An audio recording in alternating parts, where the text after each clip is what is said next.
entrevistado da semana do portal Brasil61.com. Hoje nós vamos conversar com o presidente do Instituto Trata Brasil, Edson Carlos. No nosso bate-papo, nós vamos falar sobre o marco do saneamento básico, que foi discutido recentemente no Congresso Nacional, e vamos falar também sobre os investimentos para o setor e para as cidades do país. Presidente, muito obrigado por nos receber. Eu que agradeço. Eu queria começar, então, só perguntando para o senhor quais são os maiores desafios do saneamento básico hoje no Brasil. Bom, o desafio é enorme, né? Nós temos metade da população brasileira que não tem saneamento ainda, não tem coleta de esgoto. A gente tem 35 milhões de brasileiros que não têm água tratada em plena pandemia do coronavírus, ou seja, pessoas que não podem cumprir a recomendação dos órgãos de saúde de higienizar as mãos porque não tem água nenhuma sequer para lavar a mão. Então é um quadro sanitário muito complicado. O Brasil ele é muito heterogêneo, então a gente tem regiões que avançaram mais, regiões que não avançaram quase nada. Então é um cenário bem desafiador levar água potável e saneamento básico para todo mundo que ainda não tem, porque muita gente está nas áreas mais vulneráveis, né? As favelas, nas áreas irregulares, área rural. Então é um desafio grande, sim. O senhor acha que com o texto que foi discutido e aprovado recentemente agora no Congresso Nacional, a gente vai conseguir alcançar a universalização dos serviços até a data prevista, que é 2033? É um outro grande desafio, né? Porque, sim, o texto cria bases para que o serviço avance mais, porque hoje, praticamente, a totalidade dos recursos para saneamento vem do governo federal, quase tudo. E esse recurso não tem mais, né? Nos últimos anos, o investimento em saneamento vem caindo. Então, a gente tem investido nos últimos 10 anos metade do que o Brasil precisaria para poder realizar a universalização em 20 anos. Quer dizer, estamos nos afastando de qualquer meta, mesmo essa meta estando distante, né? Então, esse modelo baseado praticamente em financiamento público se esgotou. A gente não consegue mais cobrir o tamanho do desafio se a gente depender só de dinheiro do Estado, dos municípios ou do governo federal. Além de tudo, o setor de saneamento ele tem uma ineficiência gigantesca. A gente tem perdas de água potável brutais assim no sistema de distribuição. Pra você ter uma ideia, tem lugares do Brasil que cada 100 litros de água produzido, 70 litros não chegam a lugar nenhum. Então, isso mostra o tamanho da ineficiência. Então, a gente precisa mudar. O saneamento precisava de uma mudança radical. E esse novo marco, ele permite que as empresas atuais continuem operando se elas forem viáveis, se elas estiverem prestando bons serviços, se elas conseguirem cumprir com o prazo de universalização até 2033 ou 2040, em alguns casos.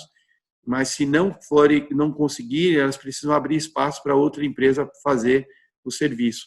Então, basicamente, o marco regulatório ele vem dar um choque de modernidade, de eficiência, de competição num setor que estava muito acomodado. As empresas ficam 30 anos no município e naqueles 30 anos, se ela vai bem, ok, mas se ela não vai, o cidadão não tem opção, ele tem que ficar ali esperando a empresa um dia levar água e esgotamento para a casa dele. Quer dizer, não é possível mais, em pleno século XXI, a gente ficar à mercê da empresa só porque ela é pública ou que ela é privada, não importa, né?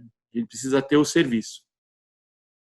O senhor falou sobre ineficiência, né, dessa questão da distribuição de água. O senhor atribui essa ineficiência a quem? Às empresas estatais? Porque o texto prevê agora uma maior participação de empresas privadas, né? E um dos medos também em relação ao que gerou essa discussão foi a questão da privatização da água. Então, assim, o senhor considera que a entrada de empresas privadas vai ajudar nesse sentido? E queria que o senhor também falasse sobre essa questão da privatização. O senhor acha que com o marco do saneamento privatizaria o serviço? Então, essa expressão privatização da água, ela é completamente errada. Não existe privatização da água. A água é um bem público. O serviço de saneamento é um serviço público, sempre será público. Ele pode ser operado por uma empresa privada, mas o serviço é público. Quando termina o tempo daquela empresa, no caso de uma empresa privada ou de uma empresa estatal, quando termina os 30 anos dela, aquilo tudo é do município, eles não vão tirar o tubo e levar o tubo para casa. Então, esse serviço sempre será público, ele pode ser prestado por uma empresa municipal, uma empresa estadual ou uma empresa privada. São modelos que a lei permite que se preste, né? Então, o que acontece? Hoje, quando uma empresa faz o investimento, ela amplia o serviço de água e esgoto na cidade, ninguém nem lembra que empresa é aquela. A gente tem ótimas empresas públicas prestando serviços muito bons. No nosso ranking do Trata Brasil todo ano, a maior parte das melhores empresas são operadas por empresas públicas muito bem. Então, não há esse problema. O problema é que nós temos milhares de municípios que não têm nada. E a empresa não pode continuar só porque ela é pública ou que ela é estadual ou municipal. Então, esse medo de privatização, ele aconteceu já na energia elétrica, ele aconteceu na telecomunicação, se dizia a mesma coisa, pobre não vai ter energia elétrica, pobre nunca vai ter um celular. Quer dizer, são bobagens que se fala que o saneamento está vivendo nesse momento, sem essas questões que no passado outras infraestruturas sofreram, né? Falavam a mesma coisa e hoje todo mundo tem energia elétrica, todo mundo tem celular e não há problema nenhum. O que a gente precisa ter é fiscalização, regulação, esse é o segredo. Se você tem uma boa regulação, uma boa fiscalização, pouco importa que empresa vai prestar o serviço. Então, ao longo desses 2 anos de debate, muita bobagem já foi dita, muita bobagem foi caindo, ainda restam algumas coisas de quem é contra, mas o Brasil precisa modernizar. A gente não pode dar mercado cativo para ninguém. Ninguém pode ter essa perspectiva de ficar lá só porque é pública ou privada, ficar lá na cidade sem fazer nada e o cidadão esperando, né? Isso tem que acabar, uma hora tinha que acabar. Mas o senhor considera que a entrada de empresas privadas pode melhorar a prestação do serviço? Não, pode melhorar, por quê? Porque normalmente o setor privado é bem mais fiscalizado do que o setor público. Hoje as empresas privadas que estão operando em todas as cidades têm uma agência reguladora, é obrigatório que tenha. Então a agência reguladora começa desde o primeiro dia a fiscalizar os serviços, o contrato tem que ter metas, então a empresa tem que dizer em quantos anos ela vai levar água, em quantos anos ela vai levar esgoto, isso é obrigatório. Na maior parte dos casos das cidades operadas por empresas públicas, você não sabe, o cidadão não sabe quando que a empresa vai levar água e o esgoto para eles. Como eu disse, isso não é generalizado, tem ótimas empresas operando cidades muito bem, não vamos generalizar. Mas, assim, se a gente olha o grande número de municípios, o cidadão não sabe, não tem meta nenhuma, não tem que cumprir indicador nenhum. Então, a entrada, eu acho assim, a partir do marco regulatório, todas as empresas terão que ter metas, seja ela pública estadual, pública municipal ou privada.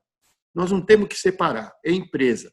A gente tem como cidadão, nós temos que saber o que vai acontecer na cidade, porque o recurso é nosso, isso é pago com a tarifa. Então a gente precisa saber o mínimo sobre aquele contrato.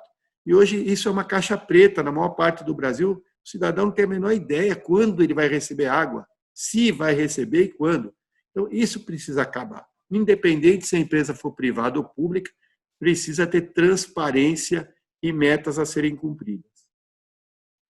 E como é que os municípios menores, os municípios pequenos, eles vão conseguir, a partir desse marco do saneamento, cumprir o plano de saneamento? Então, essa foi uma das coisas mais debatidas nesses 2 anos de Congresso. Havia muita crítica de que o município pequeno ia ficar sozinho, que as empresas privadas só iam querer os grandes municípios. Primeiro, é mais uma desinformação, né? Porque a gente não representa empresa privada, para nós tanto faz que empresa vai prestar, desde que preste um bom serviço. Mas só para pegar os números, porque ali os dados são os dados. A maior parte das cidades operadas hoje por empresa privada são menores de 50 mil habitantes. Para você ver que não é verdade que empresa privada só se interessa por cidade grande. A maior parte das cidades são menores, são pequenas e são operadas por empresas privadas com lucro. Então, essa história de que município pequeno não dá lucro também não é verdade. Logicamente que você tem que construir um sistema de água e esgoto do tamanho da cidade, com uma estação de tratamento do tamanho do volume de água e de esgoto da cidade. Você não vai construir uma estação para uma capital numa cidade de 50 mil habitantes. Então, essa questão é mais uma desinformação que se coloca, né? Mas, enfim, como se resolveu? Hoje, com a lei atual, os governadores terão a possibilidade de montar os blocos regionais, os blocos de municípios. Ou seja, o governador do Pará, ele pode pegar a cidade de Belém do Pará e juntar com 30, 40 municípios pequenininhos. Quem quiser operar Belém do Pará vai ter que operar aqueles 30 municípios pequenininhos. Então, esse pacote de municípios grandes, médios e pequenos é que vai fazer com que seja atrativo para quem for prestar o serviço, que isso é outra coisa que ninguém diz. Por exemplo, a Sabesp pode disputar um bloco de municípios no Pará. A Sanepar do Paraná pode disputar um bloco de municípios da Bahia ou de Pernambuco. A empresa de Minas Gerais pode prestar serviços no Maranhão. Então, não é só, a abertura não é para a empresa privada, é para qualquer empresa. E essa empresa tem que prestar bons serviços. Em resumo, é isso que a gente quer. Que as boas empresas prevaleçam, que as boas empresas venham. O que a gente não pode é ficar com empresas capengas que estão há 30 anos, não investem em nada. Pra você ter uma ideia, os dados oficiais do governo brasileiro mostram que a gente tem São Paulo, por exemplo, investe quase 40% de tudo que o Brasil investe em saneamento vem do estado de São Paulo. A gente tem 10 estados da federação, 10 estados da federação que juntos investiram menos que Campinas, que tem um serviço municipal. Quer dizer, nunca esses estados vão universalizar, continuando investindo nessa proporção. É isso que a gente precisa. Precisa ampliar o investimento, seja público, seja privado, para que o cidadão tenha o serviço antes. Então, as empresas privadas que entrarem vão ter que pegar municípios grandes, médios e pequenos. A empresa pública que quiser disputar vai ter que pegar municípios grandes, médios e pequenos. A ordem tem que ser não deixar ninguém para trás. Isso tem que ser a lógica. Falando em municípios menores também, a gente tenta entrar na questão do saneamento rural. Como é que o senhor avalia agora com esse marco do saneamento e também já juntando com a pandemia, né, do novo coronavírus, que eu acho que às vezes são regiões um pouco esquecidas. Então, como é que o senhor avalia essa questão do marco dentro do saneamento rural? Então, é mais um avanço, eu vejo, porque a Lei 11.445, a lei que rege o saneamento, regia até a aprovação do marco legal, porque ainda não está vigente, porque o presidente não sancionou ainda. Então, essa lei que está vigente atual, ela praticamente não toca no saneamento rural. Então, se você pergunta para qualquer prefeito, e o saneamento rural, ele não sabe.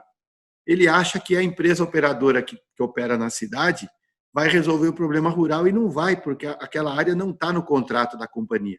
Então, se você pega, por exemplo, aqui a Sabesp, por exemplo, você pega um município com uma área rural grande no interior de São Paulo, aquela área rural não faz parte do contrato da Sabesp. Ela nunca vai resolver aquele problema. E o prefeito não sabe que aquilo recai sobre ele, porque a titularidade é do município. Então, o território inteiro é responsabilidade do prefeito. Se a empresa operadora não opera na área rural, a responsabilidade é dele, como prefeito, resolver o problema na área rural. No novo marco regulatório, isso fica especificado. Você tem que ter planos específicos para as áreas isoladas.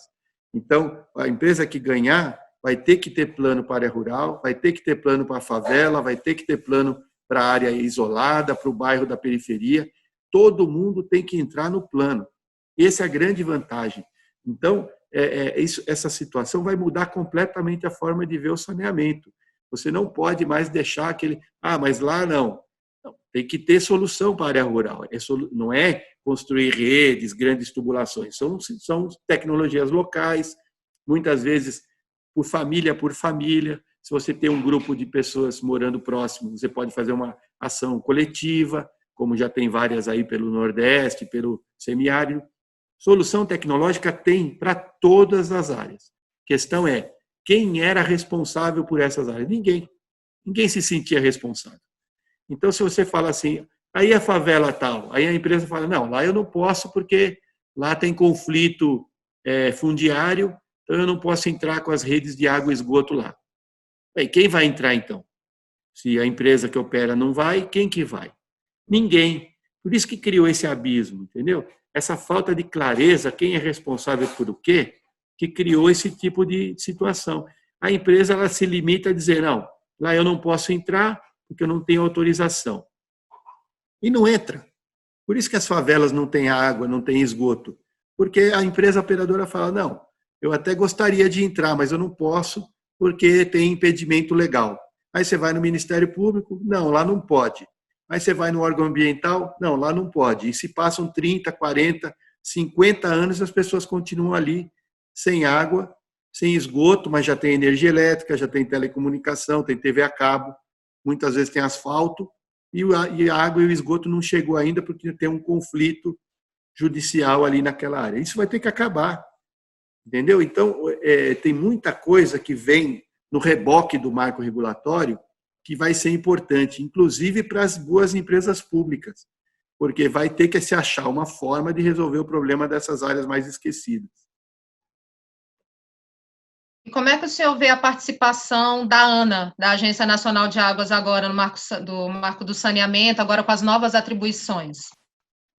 Então, eu acho positivo também foi uma questão de muita discórdia no início, porque só vale lembrar que isso, a questão da ANA, foi uma reclamação das companhias, principalmente as estaduais, que tinham que lidar com várias agências reguladoras com critérios diferentes. Então, enquanto a gente tem uma agência reguladora para energia elétrica, para petróleo, para aviação, telecomunicação, você tem uma única agência federal, no saneamento nós já temos mais de 50 agências reguladoras, porque a lei saiu assim. Então, ela deu ao prefeito a decisão de que tipo de regulação seria feita no saneamento da cidade. E aí várias agências foram sendo criadas. Existe o caso de uma empresa operadora aqui, estadual, por exemplo, que opera vários municípios, ter que negociar com agências reguladoras diferentes, com regulamentos diferentes, com critérios de tarifa diferentes, causa um problema enorme para a empresa. Essa reclamação foi a base dessa decisão do governo federal de colocar a Agência Nacional de Águas como uma criadora de normas de referência, um guarda-chuva regulatório para que todas as agências consigam operar em cima dos mesmos critérios. Então, a ANA não será a chefe das agências reguladoras, ela não vai regular o serviço de cidade nenhuma, ela apenas organizará a regulação já existente. E isso é muito positivo, dá mais segurança para quem vai investir, porque lidar com essas várias agências também dava um grau de incerteza muito grande em quem investir. Então, a gente vê como um fator positivo, a ANA vai ter que se estruturar, ela não tem esses quadros ainda lá dentro, então vai demandar um tempo ainda, mas a gente vê como um positivo, sim. Presidente, agora sobre os lixões. Existe uma previsão para que se acabem com os lixões até 2024. O senhor acha que vai ser possível cumprir essa meta até 2024? E como que o lixão tem a ver com o saneamento básico? Bom, é mais um eixo do saneamento, né? O saneamento hoje é composto por 4 eixos, né? Que é a água, o esgoto, o lixo, que é o resíduo sólido, e a drenagem de águas de chuva. Esses 4 componentes compõem o que a gente chama de saneamento ambiental. Então, também no marco regulatório está computado os lixões, né? O Trata Brasil não mexe com os resíduos sólidos, né? Tem outras entidades com mais experiência e trabalha isso mais de perto. A gente vê que o prazo dos lixões vem sendo prorrogado, é a mesma coisa que os prazos dos planos municipais de saneamento, que também vêm sendo postergados desde 2007. O que a gente espera é que haja uma velocidade maior na questão dos resíduos sólidos e que os municípios consigam avançar mais. 2024 está aí, né? Se a gente pensar, daqui a quase 3 anos e pouco, a gente já está em 2024. É um prazo bem apertado e, mais uma vez, vai ter que haver pressão e recurso para que isso aconteça. E o senhor considera que, se forem prestados bons serviços com água e esgoto, isso pode reduzir gastos com saúde pública? Ainda mais a gente vivendo numa pandemia. O senhor considera que isso é uma verdade? Sim, isso você vê em qualquer comunidade, qualquer cidade que passou por um processo de expansão do saneamento básico, você olha os números das internações, você vê uma queda brutal. Nós mesmos já fizemos isso em várias comunidades, acompanhar o antes e depois, ou seja, faz pesquisa antes do serviço chegar e depois, tem lugares que as diarreias, por exemplo, as verminoses, caem 80%.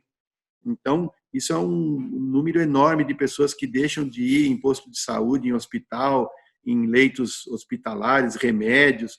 Isso no mundo todo é muito bem documentado, as estatísticas todas existem e mostram que a relação é direta, né? Principalmente essas doenças de contato, né? Como os parasitas, né? A hepatite, diarreia, agora as doenças do Aedes aegypti também que se proliferam muito em áreas onde você não tem um bom saneamento, mais esquistossomose, se você tiver rato, caramujo, leptospirose, se tem rato. Então, essas doenças que são muito antigas, elas caem vertiginosamente quando você amplia o sistema de saneamento e rapidamente os sistemas de saúde notam uma diminuição grande de consultas e internações. Então, a gente fez uma avaliação aqui com professores e pesquisadores. Os ganhos só na saúde pública em 20 anos seriam de mais de 6 bilhões de reais, só em redução de custos de saúde, né? Então, é um ganho que as prefeituras teriam assim muito rapidamente. Infelizmente, a gente ainda tem que explicar para os prefeitos essa relação que é tão antiga, é tão já documentada, e muitas vezes o prefeito não faz a conexão de que a cidade dele interna muita gente porque não tem saneamento. A gente precisa mostrar para ele os números, né? Mas a gente acredita que esse será um ganho, talvez o principal ganho que o saneamento vai trazer é a melhoria de saúde, porque se você tem boa saúde, você trabalha melhor, você estuda melhor, as crianças faltam menos ao trabalho. Então, você tem um ciclo virtuoso, né, que o saneamento traz. No geral, então, o senhor considerou o marco do saneamento uma coisa positiva, mas o senhor acha que ainda tem alguma coisa que pode ser mudada, que pode ser melhorada dentro do marco? Olha, sempre há, sempre há. Eu falo que o marco regulatório ele não é uma chave que você vira e no outro dia resolveu o problema do país. Vão anos aí, nós achamos que 2033 é uma data muito otimista, a gente acha que 2040 é muito mais viável, porque quando a gente fala universalizar, a gente fala naquelas pessoas que moram mais distantes, não só a pessoa que mora nos centros urbanos, onde teoricamente é mais simples se chegar, porque as redes já estão mais perto, mas quando a gente fala dessas áreas mais isoladas, às vezes as pessoas moram muito distantes e elas vão ter que ser atendidas também. Então, não será simples, 2033 é um prazo bem curto, então a gente acredita que essa data ainda vai mudar, não agora, mas mais para frente, eu acho que pode ter alguma mudança, porque é um desafio muito grande para o setor, como eu disse, é um setor muito ineficiente, não é só levar o serviço para quem não tem, é corrigir o serviço ruim que já tem. Então, essa questão das perdas, por exemplo, que eu falo tanto, a gente joga por dia 7 mil piscinas olímpicas de água potável fora. 7 mil piscinas olímpicas de água potável fora por dia. São 12 bilhões de reais jogados fora por ano. Isso é tudo vazamento, roubo, hidrômetro que não marca nada, medidores que não marcam mais nada, que isso tudo vai ter que ser trocado. Então, além de você levar para quem não tem, você tem que corrigir, muitas vezes, o sistema de quem tem. Isso que demanda tempo e demanda muito recurso, né? Então, não será rápido, mas é um caminho que eu acho que a gente precisava ter um novo caminho para o saneamento, porque do jeito que está, certamente não íamos chegar a lugar nenhum. Presidente, muito obrigada por atender a gente. O senhor acha que tem alguma consideração a ser feita? Sim, eu acho que o cidadão é fundamental que ele fiscalize tudo isso. Não, independente de que empresa presta o serviço, tem que prestar um serviço bom porque nós pagamos por esse serviço. Assim como qualquer outra infraestrutura, a gente paga pelo celular, a gente paga pela energia elétrica, a gente paga pela água e pelo esgoto.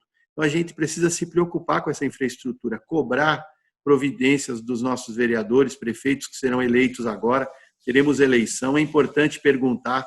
Hoje todo mundo tem rede social, tem os seus grupos de acesso. Perguntar para os candidatos qual é o seu plano para o saneamento, qual é o seu plano para a água, qual é o seu plano para o esgoto, qual é o seu plano para o lixo. A gente tem que perguntar, a gente tem que apontar isso como prioridade nas próximas eleições para que os candidatos, seja prefeito e vereador, saibam que nós estamos interessados nisso. A gente sabe que quando o cidadão, o eleitor, não aponta a prioridade, eles vão fazer outra coisa. Vai fazer obras que sejam mais interessantes para eles, obras mais visuais, obras mais eleitoreiras. Muitas vezes o serviço mais importante fica para depois. Então, é um ano importante e a gente tem que se atentar para isso também. Perfeito, presidente. Muito obrigada mesmo pela sua atenção, viu? Por receber a gente aqui. Eu que agradeço. Obrigada, presidente. Sempre à disposição. Um abraço. Eu conversei com o Edson Carlos, presidente do Trata Brasil, e o entrevistado da semana do Brasil61.com fica por aqui. Não deixe de curtir e compartilhar os nossos conteúdos nas redes sociais. Brasil61.com, informação para novos tempos. Até a próxima.